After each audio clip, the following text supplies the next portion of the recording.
Welcome to episode 1 of the series Ramanujan, the man who knew infinity. We all have heard a famous quote of the famous Indian mathematician Ramanujan, that is, an equation for me has no meaning unless it expresses a thought of God. Now, what does it actually mean? Before knowing that, one should know what actually God meant to him. The Rig Veda proclaims the timeless wisdom. Truth is one, but sages call it by various names. For Ramanujan, mathematics was not just a collection of numbers and symbols, it was a divine language that expressed the theory of reality, which would be based on fundamental concepts of zero, infinity, and set of finite numbers.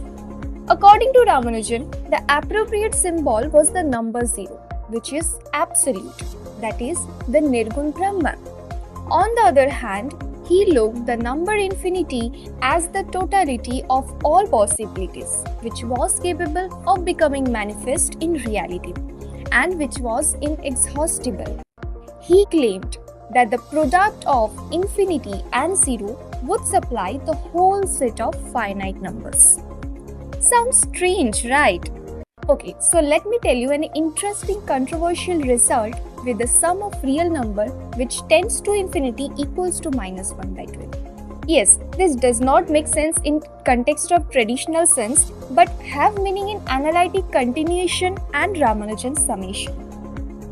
Now further continuing with his theory on God, zero and infinity, that is, the mathematical product of zero and infinity was not one number but all numbers, each of which correspond to individual acts of creation. In fact, Ramanujan openly stated that he received the mathematical inspiration and sometimes whole formulas through contacting the Hindu goddess Namagri while dreaming.